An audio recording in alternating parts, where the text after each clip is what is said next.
I guess we should get started. Hi everyone. Thanks for making time to come for this briefing. Let me introduce myself. I'm Dr. David Chew. We have with us also together Prof. Vic Gopal. Prof. Vic and myself, we help to manage the undergraduate programs at the Department of Statistics and Data Science, particularly the Data Science and Analytics program and also the Statistics program. And we also have Prof. Lim Tiong Wee with us. He's representing the Dean's office. In case you have some questions later for him, that's why he's here today. So today, I want to highlight several important things to take note of for the data science and analytics and also the statistics program. All right. I guess for most of you, you would have somewhat made up your decision for the major. So I will not say too much about why you should consider the data science and analytics program or the statistics program. I will also assume that you are already quite familiar with the CHS system. So this will be quite helpful when you try to understand what I'm going to say later. All right. So very quickly, I just want to mention that the data science program is rather in demand because there are lots of different industries that requires expertise for people who are trained in handling data to make good sense of data that they encounter in their various companies or work and so on. All right. So these are some areas that we know that requires people who are trained to handle data. I will not run through this videos as well. If you're interested, you can take note of the link that is at the on the screen, and then you can have a quick look at what some of your seniors who took the data science analytics major and also the statistics major has got to say about their experience. I think it's worth taking a look at, but perhaps later. All right. The next thing that I want to go forward is about the fact that we have been getting good employment outcomes for our graduates. So these are some employers that have employed some of our graduates from the statistics program. And similarly, also for the DSA program. The point that I'm trying to make with these two word clouds is that it's not that they get big jobs in the big companies and so on, but if you look very carefully, there are different types of companies in different industries that employ students from the DSA and also the statistics program. So the point that we are trying to tell you using these two word clouds is that there are quite a lot of different industries that people in data science and also in statistics can go into. All right, so be rest assured that you are picking a discipline that has good employment potential. All right. Next, I want to say a few things about the department. We have about 40 full-time faculty members, and we have different experts who are accomplished in different areas of statistics. Some somewhat more classical. Some of them, some of the fields that they are working in are a little bit more modern. And the point that I'm trying to make over here is that you will be in very good hands because you are learning from people who knows what they are doing. And internationally, I think the department is rather highly regarded, actually. All right. So now the next thing that I want to point out to you is that this is a very important thing for you to take note of. For students who are coming into the CHS, this is the page that I will want you to go into. Let me show you very quickly the page that we are looking at. Oh, sorry, I can't do that. So let me go back. Let me open my browser, show you the page. Sorry, give me a minute. Where is my screen? So the way to look for the department page is just to type DSDS NUS. You always bring you to this page. And the page that I'm referring to is the program structure page. So over at this page, you will see the program requirements for both the major in statistics and also for the data science and analytics programs. All right. You need to take note of your year of matriculation. So for students who are coming in this coming semester, this will be what you should be looking at, because you will be AY 2025/26. All right. So this will be the requirements that you should be looking at for the major in statistics. Let me show you very quickly. And for the, oops, I think I've made a mistake and closed everything. So sorry about that. Let me quickly recover.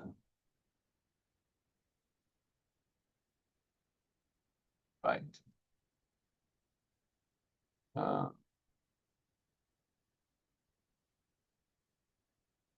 so that's the data, the stats requirement, and at the same time, you also have the DSA requirement. So the point that I'm trying to make over here is that you should study them uh, carefully. All right. Every now and then, you should take time to review the requirements, and so that you have a good pulse of where you are at in terms of the study program. All right. Let me very quickly run through the study plans, the suggested study plans for the DSA and also for the ST program. But before that, let me highlight that the DSA program is jointly offered by the Department of Statistics and Data Science, which is our department, and also the math department. Now, this is the study plan for the ST major, the statistics major. So the way to read this study plan is that there are several color-coded courses that you want to be looking at. The light blue boxes and the courses are the CHS requirements. And then the green color, light green colors ones are the requirements for the ST program. And then you have quite a bit of freedom in reading the other unrestricted elective courses. All right. So I want to emphasize that it is quite important for you to keep to the study plan because for several reasons. All right, we have more or less come up with a plan so that if you follow it, you can graduate in time, meaning 4 years time. And there's also timetable clash consideration. All right. So for example, if you take a course a little bit later than what is being suggested, you might find yourself in a situation where the courses that you want to read, they clash in terms of lecture timing. All right. You should understand that because there are a lot of courses offered under the CHS umbrella, it is impossible to deconflict every and any other two courses. All right. So that is close to impossible. All right. But as much as possible at the program level, we try to make sure that timetables don't clash if you are following the study plan. All right. So this is the ST study plan. All right. And this is the DSA study plan. All right. A few things to highlight. You see that for the gateway course, which is the DSA 1101, all right, the cohort, because it's a rather big cohort, is actually being divided into two groups, all right? And what will happen is that depending on your polarity of your metric number, the even numbered, the last digit, all right, of your metric number, whether it's even or odd, you will be divided into two pairs, all right? So as far as DSA 1101 is concerned, for those in pair number one, you will read DSA 1101 in SEM 2, and then those, the other half will read it in SEM 1, all right? At the same time, all right, the linear algebra course, all right, pair one, they will read linear algebra 1 in SEM 1, and then pair 2 will read it in SEM 2, and so on, all right. So this happens also for some other courses that you can see over here as well, all right. So as much as possible, stick to the study plan, all right. I think we have actually put up a notice on the department website, the page that I showed you earlier, that if you don't follow the study plan, if you deviate for it, and sometimes we understand that there are several reasons for that, there is a chance that your graduation may be delayed, all right? But of course, if for some reasons, important reasons that you need to deviate for it, there is always a little bit of time for you to catch up and also to keep yourself up to speed. So I would say that if you deviate for it, you are behind for one semester, it's still okay. You just try to make your way back into the pace of the study plan, and then you should still be able to graduate in 4 years' time. All right.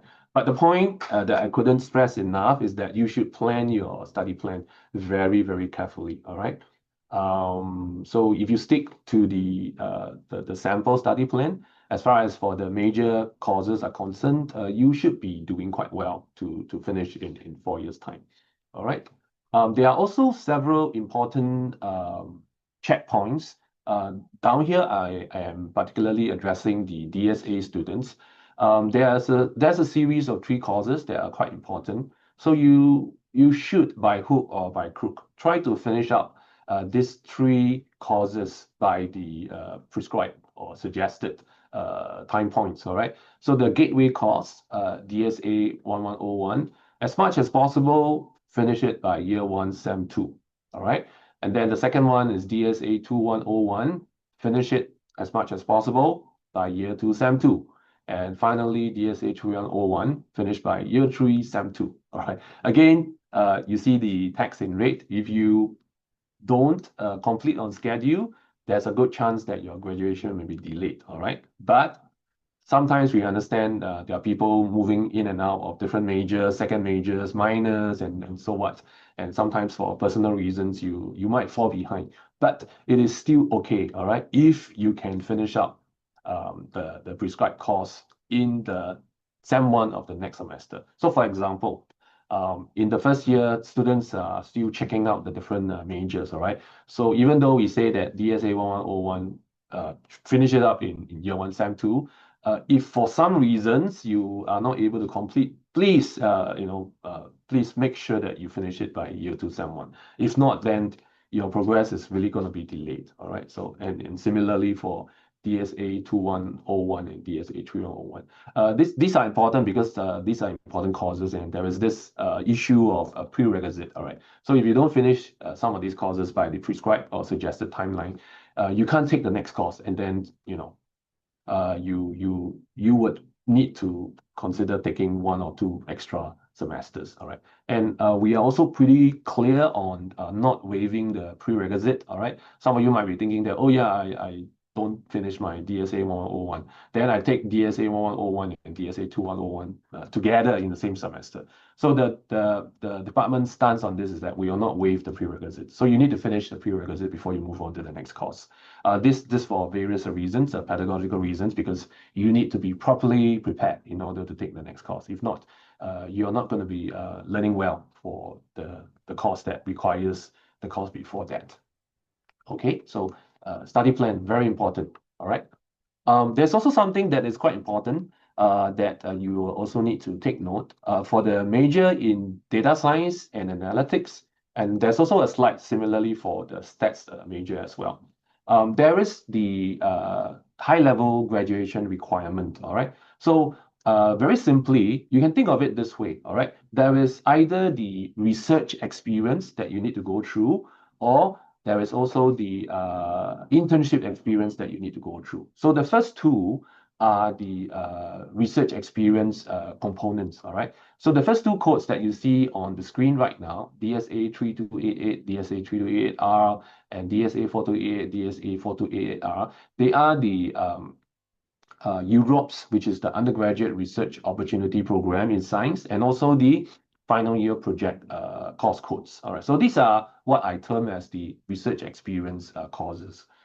If you think that you prefer something that is more internship based and experiential based, you can also consider doing the UPIP course, which is the Undergraduate Professional Internship Program, or the NUS Overseas College program as well. So as long as you've complete one of these 4 requirements, then you would have fulfilled the graduation requirement for the DSA program. All right. So you need to make plans as well, particularly if you want to go for the UPIT program. Typically, what will happen is that you will spend either one regular semester interning at a external company, and then you perhaps take one or two night classes in the department.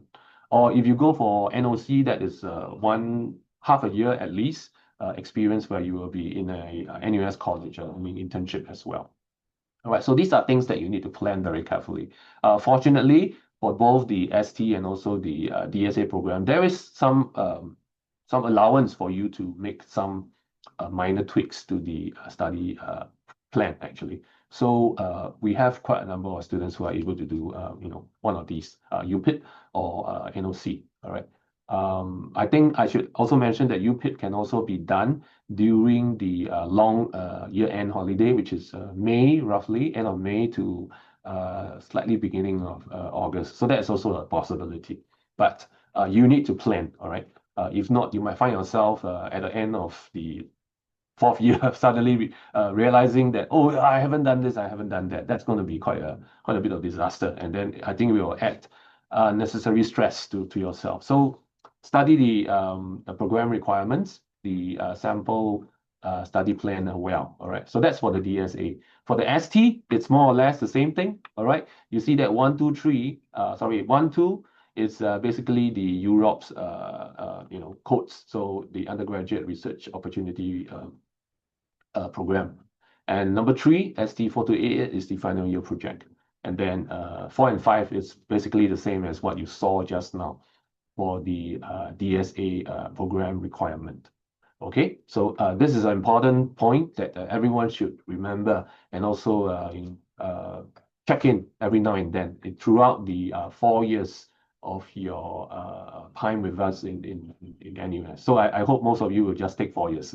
I don't want to have one of you take longer than necessary. All right, some of you might graduate in 3.5 years, but typically everyone should graduate in 4 years' time if you follow the sample study plan, and also plan carefully when you want to go for internship or student exchange program or NOC and so on.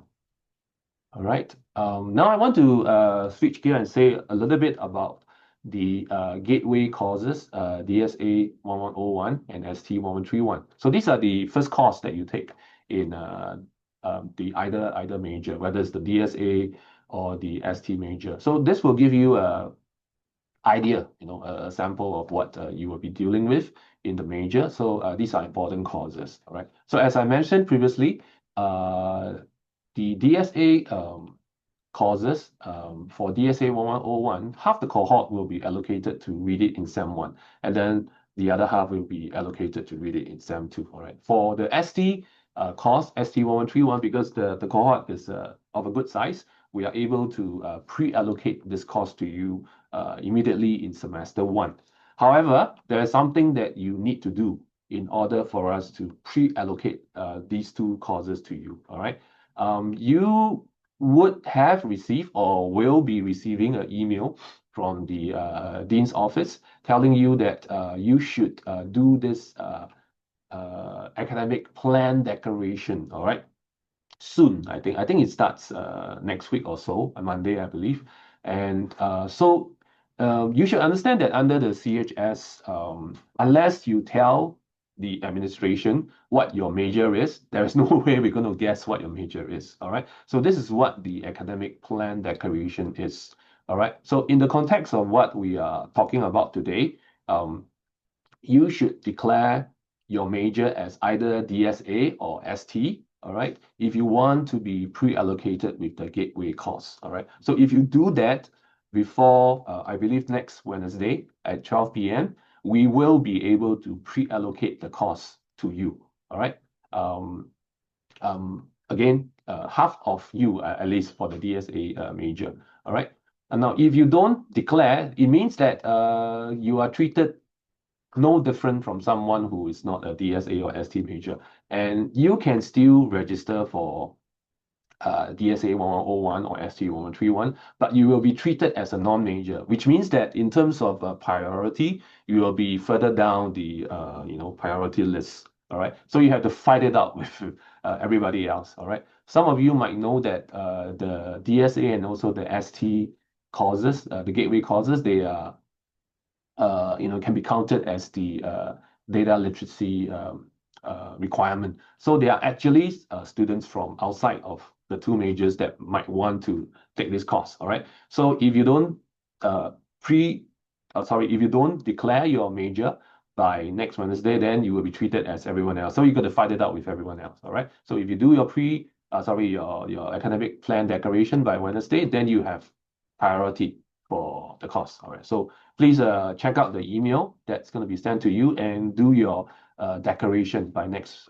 Wednesday so that the department can then pre-allocate the course to you. Okay, so that's so much for the administrative aspect of registering for the gateway course.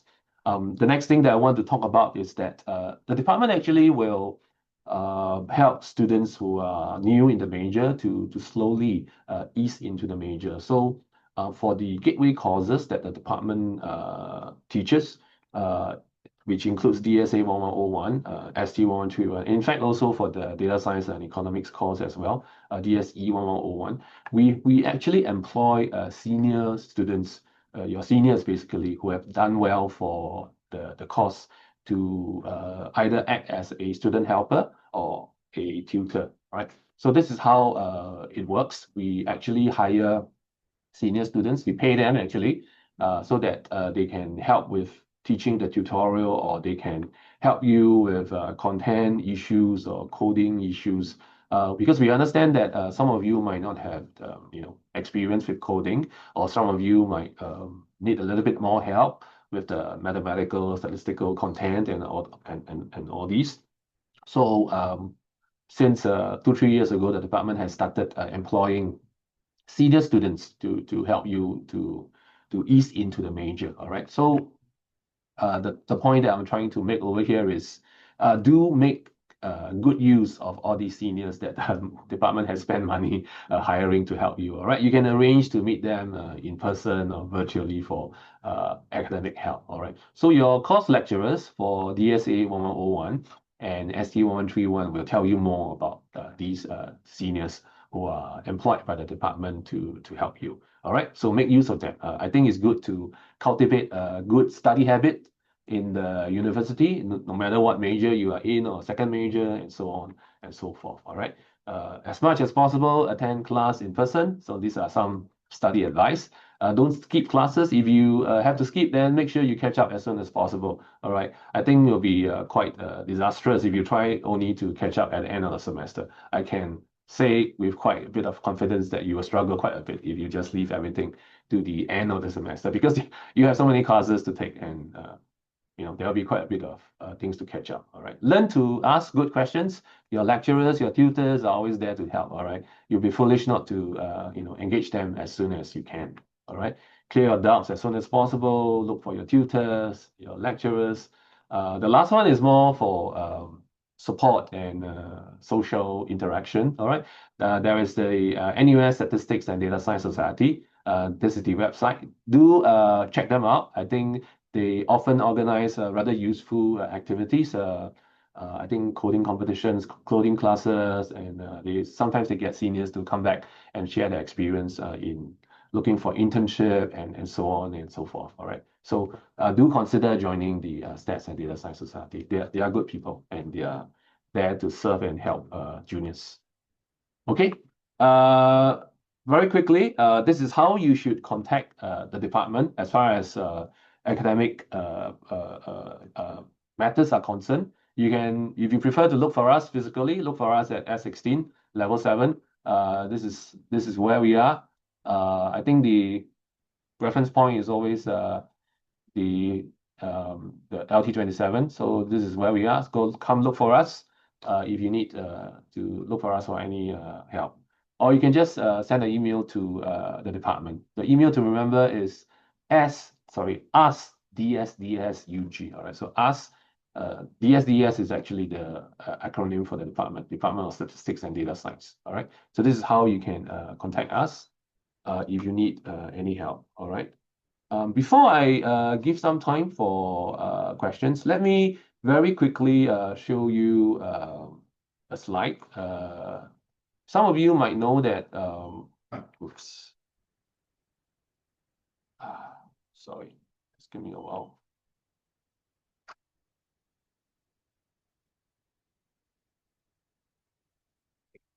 There is an important thing that I wanted to show you as well.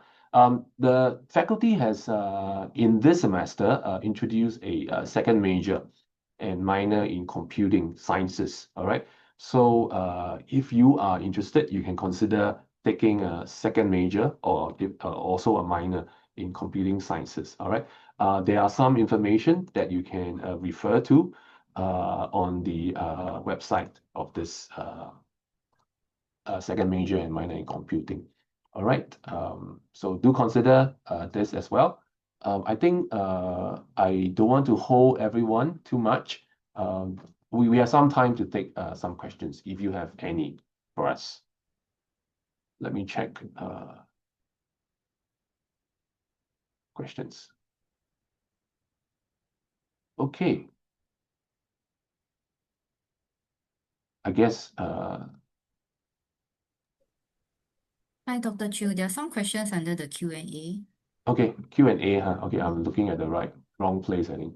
Where's the Q&A? Oh yeah, okay, sure. All right. Okay. Yeah, okay. Okay, I think you can see the questions over here. There is, okay, so in DSA 101, there's a requirement of having a good H2 pass in math and equivalent. Is a good pass in HLMAI considered equivalent? I cannot offhand recall what HLMAI it is. So, but you can send us an email. We can check it out for you. All right, not to worry. All right. And there's also a question about am I able to study DSA if I have no background in coding? What programming language does DSA use? Prof Vic is answering the question at the moment, but very quickly, we have students, quite a lot of students um, in the DSA program where the student doesn't have background in coding, but it's still possible for you to pick up coding. And we for your knowledge, we actually cover the Python and also the R programming language. And not to worry, and that's why we have the senior students to help you with coding related issues. All right. So I think this is answered live. Major 14 and 15. What does it mean in the sample? Let me major 14 and 15, if you are referring to,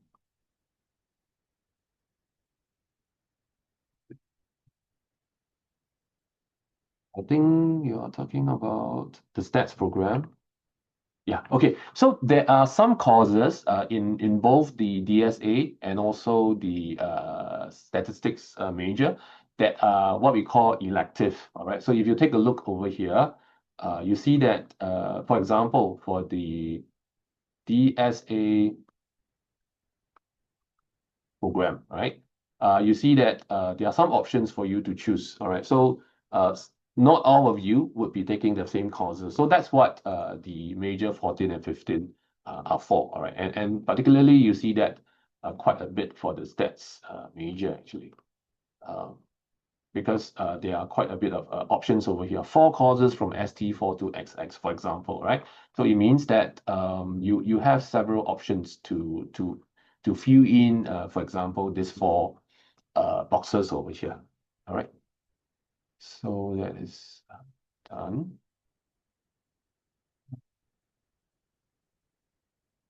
There is a question from a student who is in RVRC. All right.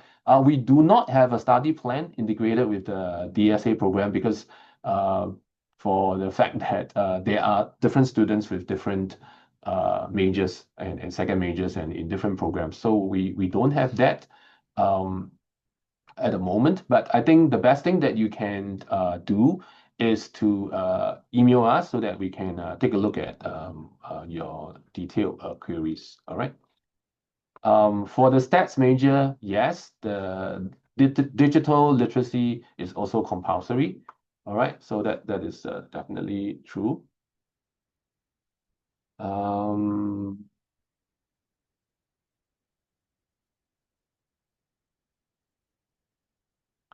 There is a question about doing internship in year 3 and year 4. Are we able to pack the UEs in year 3 and year 4 in the earlier 2 years? Oh, I think Prof. Lim is going to answer that. But let me see.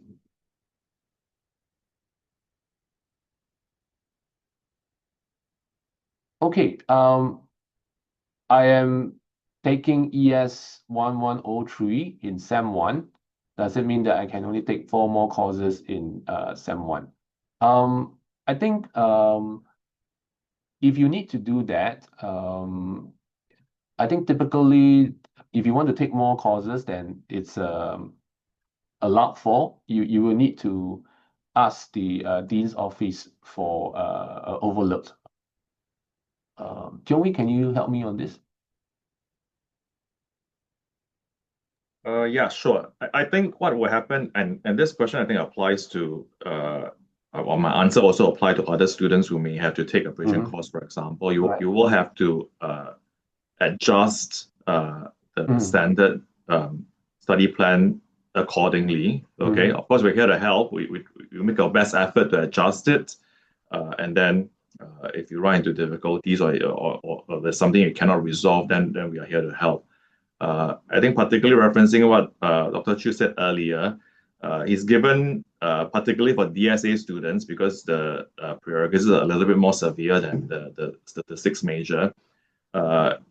It's ideal if a DSA student can complete DSA 1101 by the end of year 1, DSA 2101 by the end of year 2, DSA 3101 by the end of year 3. But there is a bit of give in the sense that if you don't complete those courses by the ideal time, actually 1 semester later it's still okay. Most students will still be able to complete the program in 4 years. So there's a bit of give in terms of the study plan, but by and large, don't test your luck unless you absolutely have to. So I think that echoes what Dr. Chu has said earlier in his advice to you. Yeah, right.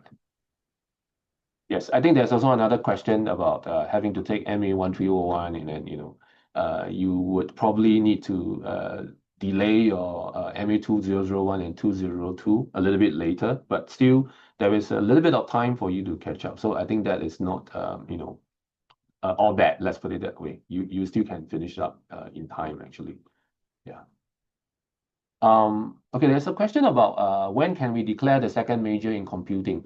Because there is a criteria that you need to get a B plus in CS 1010, all right? And the student needs to read Bridging Math and DSA 1101 in year 1 because before you can take CS 1010 in year 2. Yeah, so I think in your case, you would really need to finish up your CS 1010 first, and then you can declare your second major in computing. The requirements for the second major is 40 units. So I think it's still doable if you need to declare it in only year 2, after year 2 sem 1 actually. I think that's still possible. Yeah, just also to add on to what Dr. Chu has said, students can apply for second majors or declare second majors depending on whether the major is restricted or open by the 5th semester of the study. So that's year 3 sem 1. That's the absolute latest where we will take a declaration or an application. So there is time. If you need to read certain courses or fulfill certain application criteria, there is time, particularly for the computing in the sciences second major or minor. Right. I just want to clarify that when we say year 3 sem 1, right, you need to declare your major or your second major or minor by before the course registration starts in the 5th semester. So you need to do that. It doesn't mean that after 2.5 years then you declare. You must do it just before the start of the 5th semester because that's the academic declaration exercise. Yeah. Okay. There is one question about transfer from DSE to DSA by the start of the matriculation year.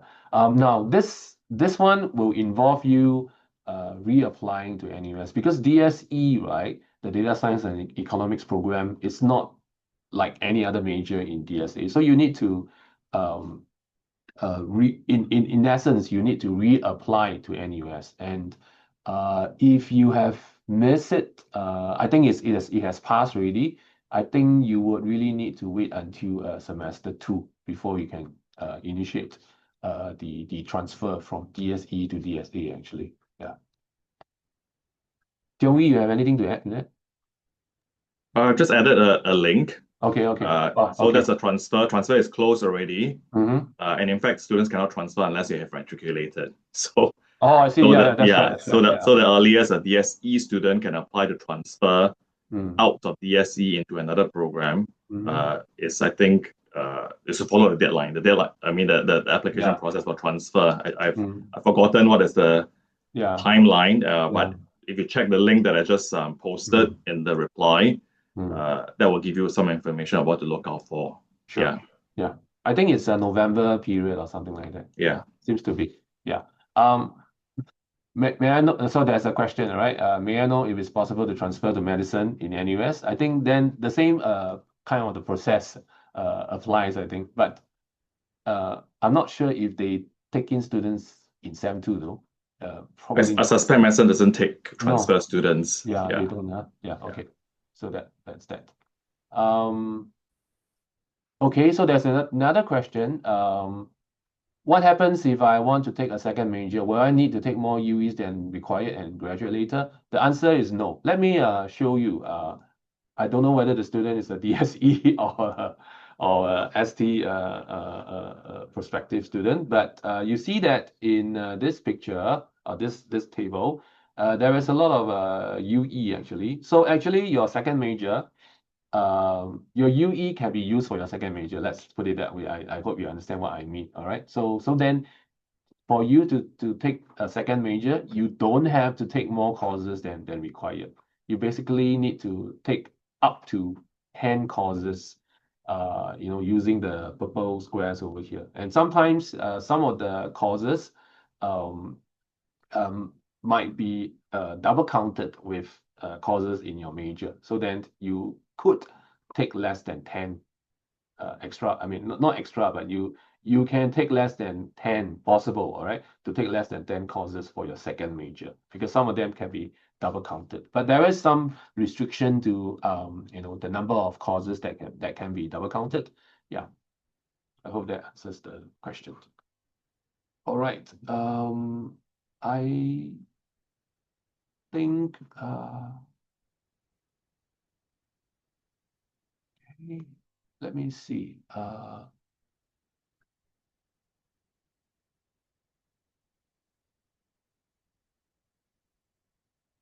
Okay, there's a question about primary major is DSA and second major in a different faculty. How do I go about doing it? Okay, so assuming that your second major is in, let's say, the arts and social science faculty, then you would do it the same way as you would declare your major. You can do that. For other majors in other faculties, I think generally if it's an open major, open second major, then you could read the courses and you could declare it. Yeah.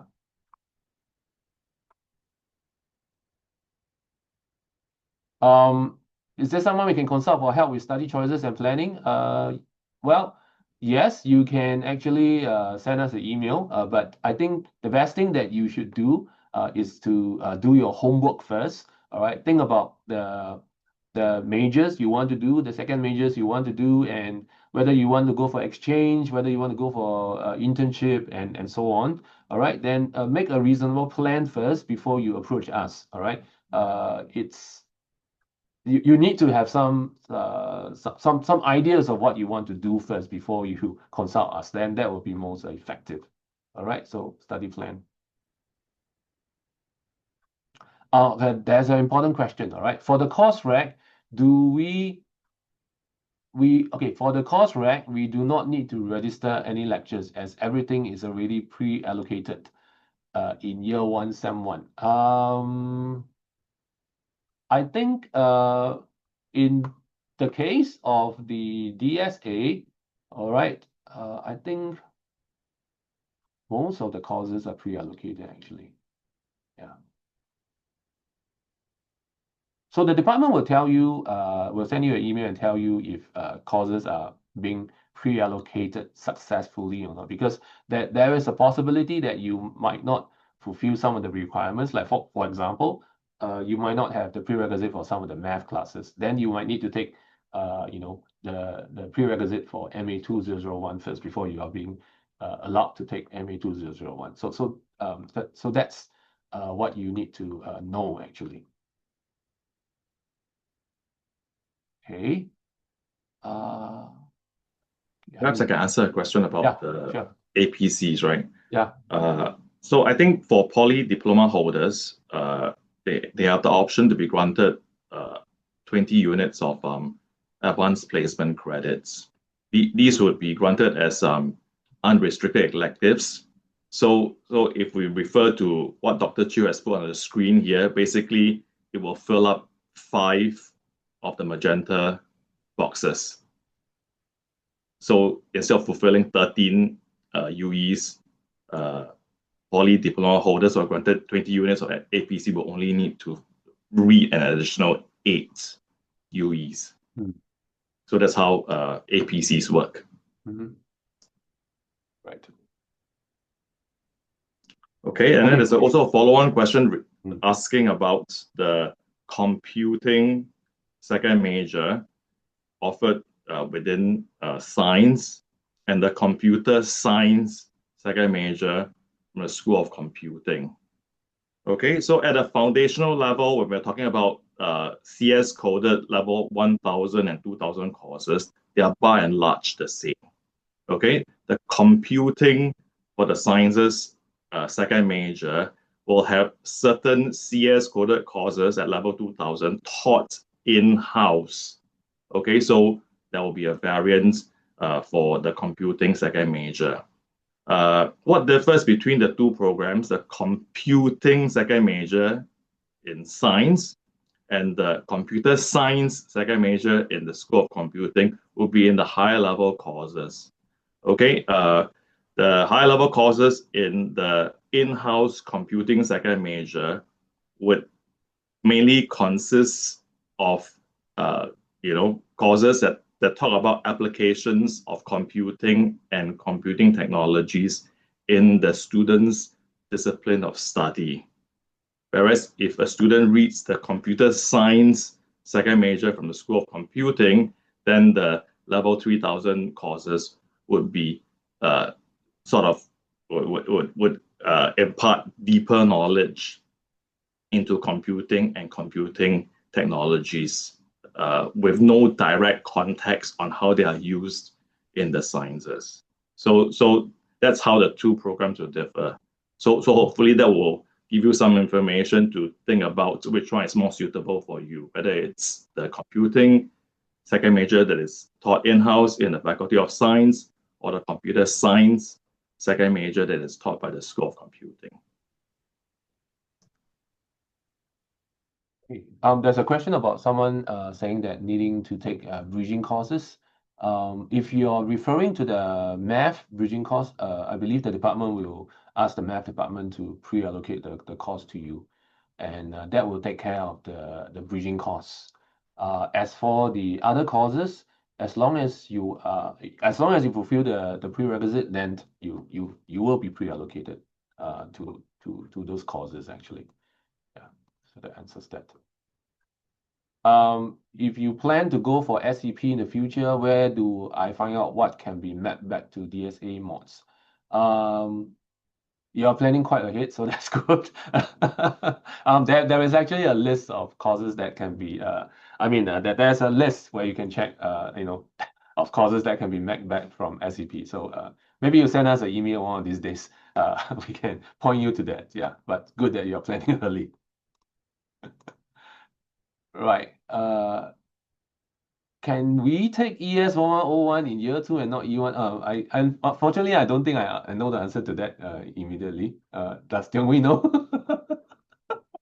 Okay, so in the unfortunate situation where a student needs to take additional English courses before they can do the compulsory writing course, then it is, I mean, you can already see from the study plan, right? I mean, we expect students to have completed their writing course by year 2, semester 1. So you're going to have to try to work your ES 1103 into the study plan. So that's how it is basically. Okay. Of course, I think although we don't encourage this, students can actually start to overload starting from year 1, sem 2. So in a situation where you think you have the ability to do so, you may consider taking 6 courses in a semester rather than 5. Okay, but this is subject, of course, to your ability to manage the workload and also no timetable clashes. So these are a couple of things you can think about. Okay, modify the study plan.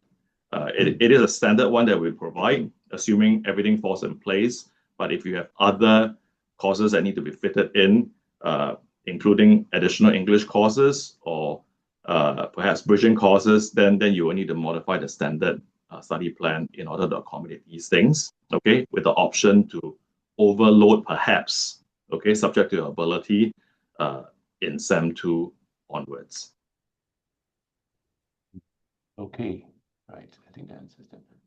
When will you receive an email about what course has been pre-allocated to you? It will be almost immediately before the start of course rank actually. So you would get an email because the pre-allocation is done before round 1 of course rank starts. Okay. There is a question about whether it's more common to do math with second major in DSA or QF with a second major in DSA. I frankly do not know the answer. Tiong-Wei knows. You're muted, Tiong-Wei.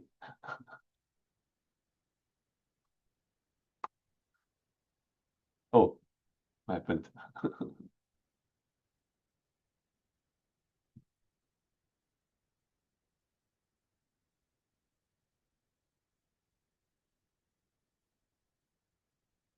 Okay, I think in the interest of time, we should finish up this session.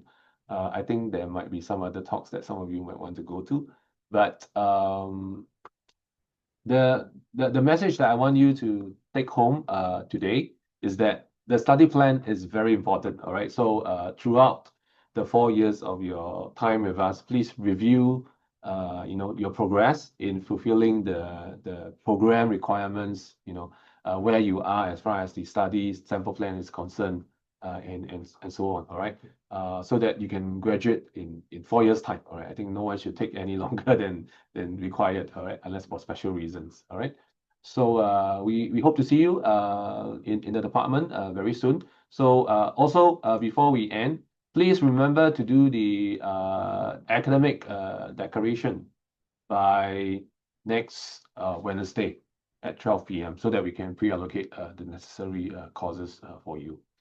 All right, so thank you for taking time to join us today, and wish you all the best in your 4 years with us in NUS. All right.